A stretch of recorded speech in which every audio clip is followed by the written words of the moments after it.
بسم اللہ الرحمن الرحیم۔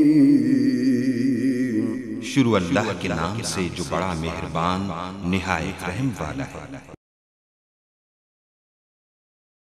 شیخ عبد الرحمن بن سلام المقرہ نے کتاب العقائد میں نقل کیا ہے کہ حضرت سلیمان علیہ السلام نے جب دیکھا کہ اللہ نے ان کے لیے دنیا کو وسیع کر دیا اور دنیا ان کے ہاتھ میں ہو گئی تو کہنے لگے، اے میرے معبود، اگر مجھے اجازت دیں کہ میں تیری پوری مخلوقات کو پورا سال کھلاؤں تو بہتر ہوتا۔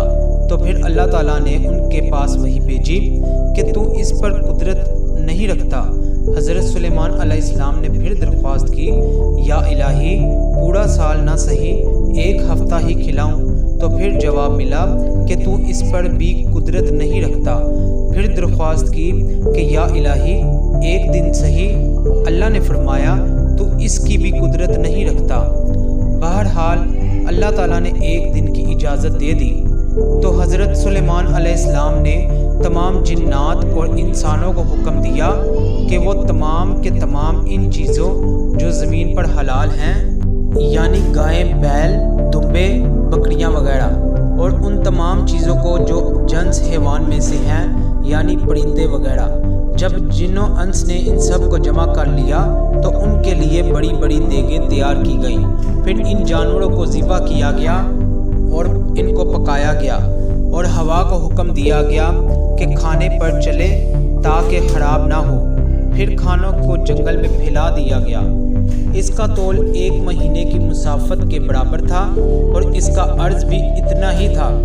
پھر اللہ تعالیٰ نے حضرت سلیمان علیہ السلام کے پاس وحی بھیجی، اے سلیمان، تمام مخلوقات میں سے کس سے دعوت شروع کرے گا؟ تو حضرت سلیمان علیہ السلام نے کہا کہ میں دریا کے جانوروں سے شروع کروں گا۔ تو اللہ تعالیٰ نے بحر محیط کی ایک مچھلی کو حکم دیا کہ وہ حضرت سلیمان علیہ السلام کی ضیافت میں سے کھائے۔ چنانچہ اس مچھلی نے سر اٹھایا اور کہا، اے سلیمان، میں نے سنا ہے کہ تو نے ضیافت کا دروازہ کھول دیا ہے، اور آج میری ضیافت کیا تو کرے گا؟ حضرت سلیمان علیہ السلام نے اس مچھلی سے فرمایا، آجا، لے اور کھانا شروع کر۔ چنانچہ وہ مچھلی آگے بڑھی اور دسترخوان کے مچھلی نے اس قدر کھایا کہ ایک ساتھ میں سارا کھانا صاف کر دیا۔ پھر اس مچھلی نے آواز لگائی کہ سلیمان، مجھے کھانا کھلاؤ، میرا شکم سیر کرو۔ حضرت سلیمان علیہ السلام نے فرمایا کہ تو سارا کھانا کھا گئی اور ابھی بھی تیرا پیٹ نہیں بھرا۔ تو مچھلی نے کہا، کیا اسی طرح میزبان کا جواب ہوتا ہے مہمان کے لیے؟ اے سلیمان علیہ السلام، آپ خوب جان لیجئے کہ میرے لیے ہر روز اسی طرح جتنا تو نے پکایا دن میں 3 مرتبہ مجھے میرا اللہ کھلاتا ہے۔ سبحان اللہ!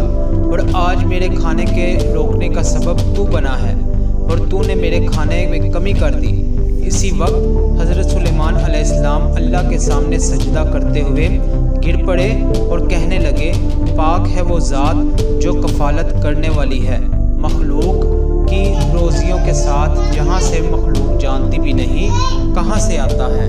حاصل یہ ہوا، بے شک ہمیں رزق دینے والی ذات صرف اور صرف اللہ کی ہے، چنانچہ ہمیں صرف رزق اسی سے مانگنا چاہیے اور کبھی اپنے مال و دولت، وزارت و صدارت کے بلبوتے پر انسان کو ناز نہیں کرنا چاہیے کہ میرے پاس اتنا مال و دولت ہے، منصب ہے، اس لیے مجھے رزق کے بارے میں پریشان ہونے کی ضرورت نہیں، بلکہ سب کچھ ہونے کے باوجود بھی اللہ ہی سے مانگتے رہنا چاہیے۔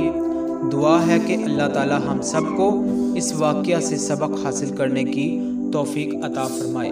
آمین یا رب العالمین۔